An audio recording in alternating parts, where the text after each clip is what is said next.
Cet article, écrit en février dernier, a été mis à jour. Laura Smay et David Hallyday vont être en partie fixés.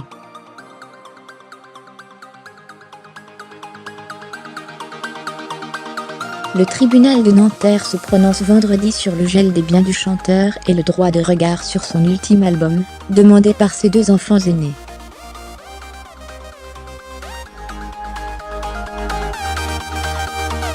Alors qu'ils veulent déjà contester le testament de leur père sur lequel il ne figure pas, ils ont saisi la justice pour demander le gel des biens immobiliers et droits artistiques du rocker, décédé en décembre.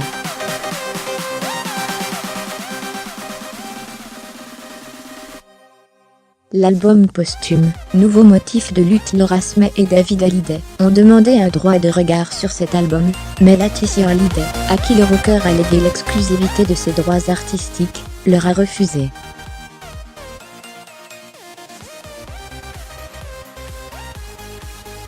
L'épouse du chanteur a ainsi fait savoir qu'elle n'entendait pas accéder à l'injonction de ses deux enfants.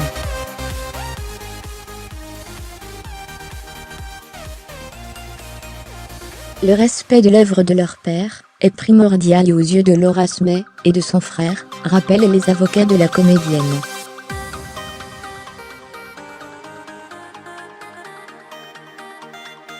Il ne s'agit en aucun cas pour eux d'interdire la sortie de cet album auquel ils sont très attachés.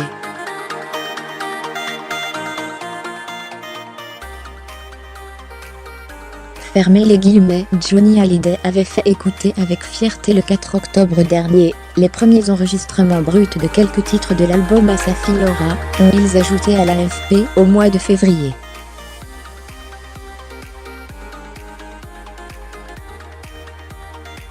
Mais ils veulent pouvoir écouter le produit fini, afin de s'assurer du respect de l'intégrité artistique de leur père.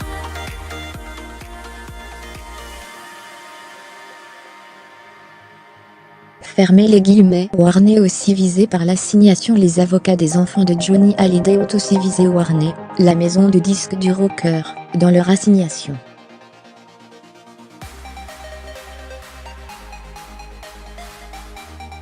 Ces derniers souhaitent également le blocage de la vente éventuelle des propriétés du chanteur, ainsi que de ses droits d'artiste-interprète, et de ses droits d'auteur.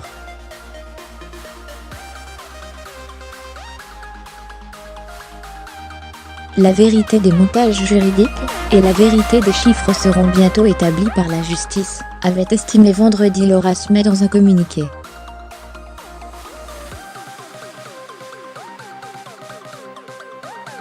Une autre procédure est en cours pour décider du caractère légal ou illégal du testament, mais aucune audience n'a encore été fixée, et elle pourrait prendre des mois voire des années.